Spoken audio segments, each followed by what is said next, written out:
সুপ্রভাত বন্ধুরা, আশা করছি সবাই খুব ভালো আছো। কোচবিহার জেলা থেকে আমি মিতু তোমাদের অনেক অনেক স্বাগত জানাচ্ছি আমার চ্যানেল মিতু অ্যান্ড তানিশ লাইফস্টাইলে। আকাশের অবস্থা দেখে বুঝতেই পারছো যে আজও কিন্তু রৌদ্রের কোনো বালাই নেই। আসলে সবাই বলে অম্বুবাচীতে নাকি রোদ একদমই হয় না, শুধু বৃষ্টি আর বৃষ্টি। তো সেরকমটাই এখনও কিন্তু সেই নিয়মটাই হয়ে আসছে, এখনও কিন্তু এই বৃষ্টিই হয় অম্বুবাচী কয়েকটা দিন। এদিকে সকালবেলা সমস্ত কাজ কমপ্লিট করে এদিকে চলে আসলাম রান্না করতে। সকালবেলা কিন্তু দুই ছেলেকে আমি খাইয়ে দাইয়ে ওর ঠাকুরদাদার সাথে ঘুরতে পাঠিয়েছি। সেন্টারে বলেছিলাম সেন্টার দিয়ে আসতে। এদিকে আলু বেগুন দিয়ে একটু মাখা মাখা তরকারি করব, তার সাথে আলু ভাজা, আর করব হচ্ছে ঠাকুরি কালাই। আমাদের এখানে ঠাকুরি কালাই বলে, আর অনেকে কিন্তু এটাকে মাসকালাইয়ের ডাল বলে। আর হয়েছে পাঁপড় ভাজা। এই রান্না হয়েছে আজকে। কদিন ধরেই বরকে বলছি একটু বাজারে যাও, কিছু আনো ছেলেদের জন্য। ছেলেরা তো আর এইভাবে খেতে পারে না, আমরা না হয় নিরামিষ খেতে পারি, একটু মাছ টাছ আনো। তো ও কিছুতেই বাজারেও যায় না, মাছও আনে না। মানে একটা কথা যদি বলি সেই কথাটা শোনেই না। মানে কি বলবো আর, আবার যদি 10 বারে একটা কথা বলি তাহলে আবার রাগ হয়ে যায়। কেন জানি না, মানুষটা কীরকম জানি হয়ে গেছে দিন দিন। তো যাই হোক, এদিকে ভাত ফুটছে, জামা কাপড়গুলো 2-3 বার করে দিচ্ছি। আবার বৃষ্টি আসছে একটু ঝিরি ঝিরি, আবার তুলে রাখছি। এরকম করেই দিতে তো হবে, শুকাতে তো হবেই, না হলে কিন্তু কি বলবো আর, বাচ্চাগুলোর খুব অসুবিধা হবে।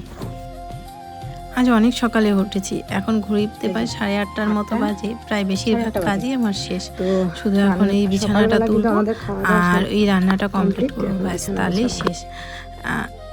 আর ছেলেদের স্নান ধান করাবো। যতই বৃষ্টি হোক না কেন, ঠান্ডা হোক না কেন, বাচ্চাদের কিন্তু আমি স্নান করাই।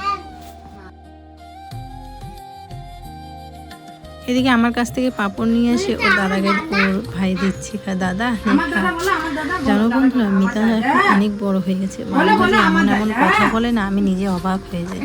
আমাদের গাছে দেখেছি ড্রাগন হয়েছিল, তো 3টে ড্রাগন তুলেছি। 2টো বড় ঠাম্মিদের দিয়েছে ওর, আর একটা ওরা 2 ভাই মিলে খেয়েছে। আর একটা ছিল, ভেবেছিলাম পরের দিন তুলে খাওয়াবো, তো গাছে গিয়ে দেখি নেই।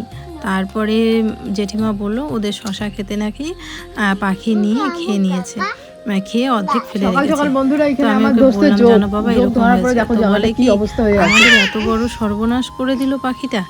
আমি না শুনে অবাক। আর এদিকে দেখো, আমাকে সকাল সকাল যোগ ধরেছে। যোগ যেই জায়গাটায় ধরেছে না, ওই গলার ওই জায়গাটা একদম কিরকম জানি একটা ওটার মতো হয়ে আছে, কি বলবো আর। যোগ সেরকম ভয় পাই না আমি। এদিকে রান্না করেছি পাঁপড় ভাজা। তারপরে ওর বাবাকেও বলছি, দেখেছো মিতা কত বড় কথা বলে।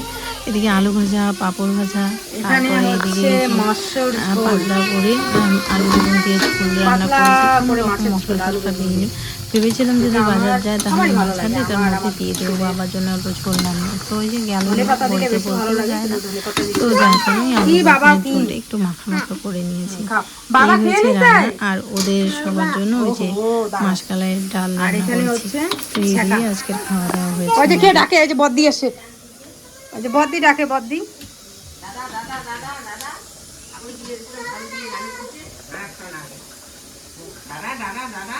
কেন ডাকে? আয়, ওর বাবা পাপড় খাইয়া নিছে যে, ওটা আরো দেওয়ার পর। দুপুরবেলার দিকে 2 ছেলেকে খাইয়ে দিয়ে ঘুম পাড়িয়ে দিলাম। আর এদিকে আবারও বৃষ্টি পড়ছে। এদিকে খেতে আসছিলাম, কিছু জামা কাপড় দিয়েছিলাম সেই জামা কাপড়গুলো নিতে। তাড়াহুড়ো করে জামা কাপড়গুলো নিব, তো ভাবলাম আকাশের একটুখানি দৃশ্য তোমাদের সাথে শেয়ার করি। আগে এই বৃষ্টিতে কত ভিজতাম, আর এখন বৃষ্টিতে ভেজার কথা মাথায় আসলেই সবার প্রথমে মনে হয় আমি ভিজলে বাচ্চাগুলোরও ঠান্ডা লেগে যাবে, যেহেতু এখনও ব্রেস্ট ফিডিং করে। তো এই হচ্ছে ব্যাপার। আর কি বলবো বলো তো, এই বৃষ্টি কাদের কাদের ওখানে হচ্ছে একটু কমেন্ট করে জানিও তো। এখন এই ভিডিওগুলো একটু ছোট ছোট হচ্ছে, কারণ আমার এই আইফোনে অনেকটা সমস্যা হচ্ছে। মনে হচ্ছে ফোনটা একটু চেঞ্জই করতে হবে। কারণ কি বলো তো, স্টোরেজ বারবার ফুল হয়ে যাচ্ছে, বারবার স্টোরেজ ফুল হয়ে যাচ্ছে। যত একটু 5 মিনিটে 10 মিনিটের যে কোনো ভিডিও করি না কেন, স্টোরেজ ফুল হয়ে যায়। যার কারণে এই মোবাইলটা নিয়ে অনেকটাই সমস্যায় পড়ছি আমরা। এদিকে বৃষ্টি পড়ছে, ছাগলটা আছে, তো আমি ভাবলাম যে না, ছাগলটাকে বাড়িতে নিয়ে যাই। এই ছাগলটা কিন্তু শাশুড়ি মার, তো যতই হোক খারাপ লাগে, মুখ দিয়ে তো কিছু বলতে পারে না, বোবা প্রাণী, ওদেরও কষ্ট হয়। তো সেই জন্য ভাবলাম যে না, ছেড়ে দিই, একদম বাড়ি চলে যাবে, সোজা ঘরে ঢুকে যাবে। বৃষ্টির দিনে ওদেরও কষ্ট হয় ভিজলে, মুখে তো কিছু বলতে পারে না, তাই না? তো এই জন্য বাড়িতে নিয়ে আসলাম। বাবা নেই, বাবা কোথায় গেছে। এদিকে দেখো সন্ধে হয়েই আসছে, আর আকাশের পরিস্থিতি কীরকম, সেই সকালেও যেরকম, দুপুরেও সেরকম, সেই সন্ধ্যের দিকেও সেরকম, একই ওয়েদার একটুকু চেঞ্জ হচ্ছে না। সবাই বৃষ্টির জন্য দৌড়াদৌড়ি করছে ছাগল গরুগুলোকে ঘরে ঢোকাবে বলে।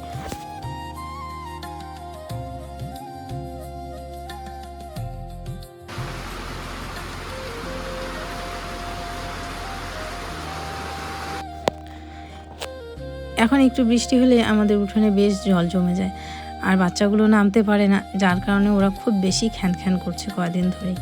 আসলে যখন রোদ্র ওঠে তখন তো বারান্দায়, উঠানে, রাস্তায় এগুলোতে খেলাধুলা করে, আর এখন তো সেই খেলতে পারছে না, ওই একটা ঘরের মধ্যে বন্দি হয়ে আছে, যার কারণে জেদটা একটু বেশি বেড়ে গেছে।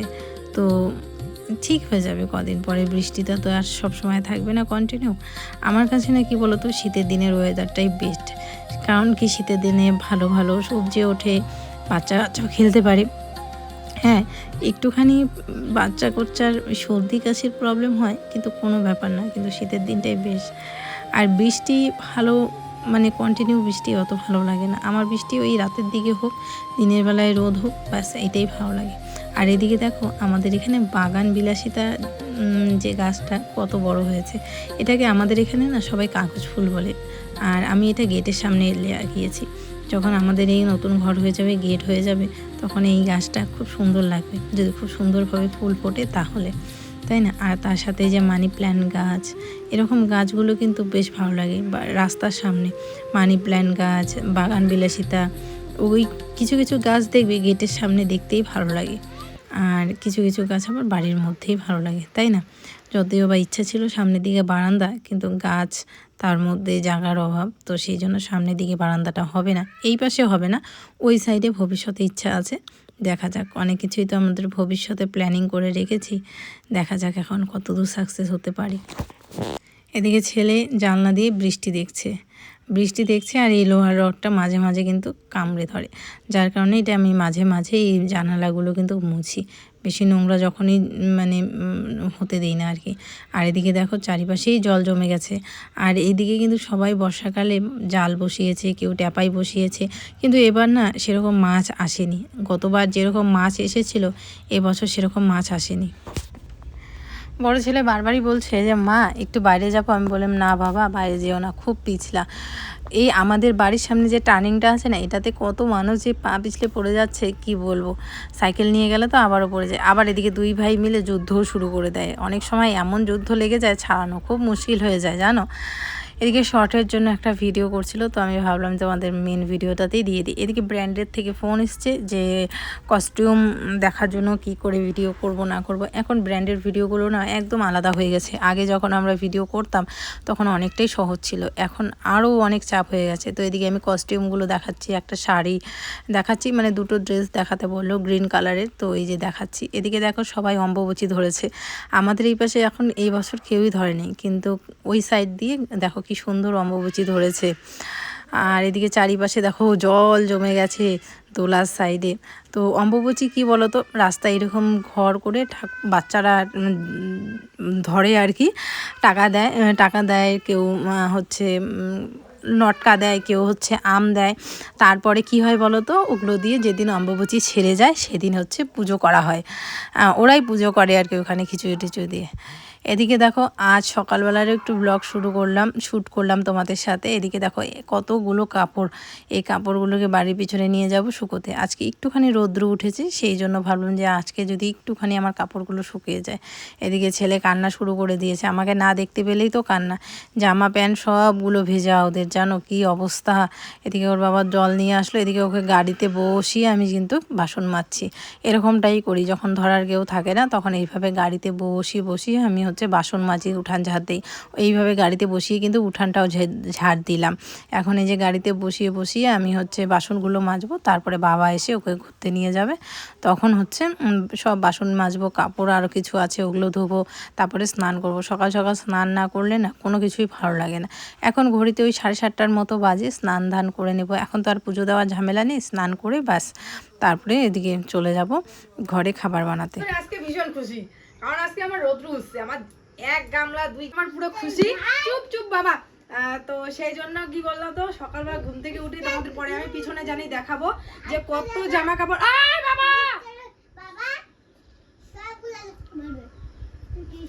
তো পিছনে দেখাবো নি কত জামা কাপড় রোদ্রে দিছি, মানে 3 দিনের কন্টিনিউ জামা কাপড় রোদ্রে দেওয়া, তারপরে এখন আবার 1 গামলা ধুয়ে দিলাম। তো যাই হোক, রোদ্র উঠেছে তার কারণে খুশি। আর রান্না যে কি করবো আমি জানি না। আজ 3-4 দিন ধরে আমার বর মানে কিছুই আনে না বাজার খরচা, শুধু পেঁয়াজ আর লঙ্কা আছে, যেটা আমি জেঠিমাদের বাড়ি থেকে আনি। তো ওদের বাড়ি থেকে তো আর মাছ টাছ তো নাই না। আর দাদা বৃষ্টির জন্যও বাজার যেতে পারছে না, আর ওকেও বলি, ও বাজার খরচা কিচ্ছু আনে না। আমি বলছি যে আমাদের সবাই বলে যে আমাদের যারা বিধবা থাকে তাদের হচ্ছে মানে কিছু খেতে নেই, নিরামিষ খেতে হয়, যারা আমিষ খায়। তারপর অনেকে আবার পালন করে শুধু ফল খেয়ে থাকে, কিন্তু যারা সধবা তাদের কিন্তু হচ্ছে মাছ টাছ এগুলো খেতে হয়, তারপরে আম দুধ এগুলো খেতে হয়। দিদাদের মুখে শোনা, ওকে বলতেছি আমারটা চলেই গেল, যাও একটু মাছ আনো বা হচ্ছে আম আনো, দুধ তো আছে আম আনো। ও যাই না, ও কোনো কিছুই না, ওর হেল দলে নাই, নিজের পৃথিবীতে আছে কি নাই, কোনো কথা বললে কান দিয়েও ঢুকে না ওর।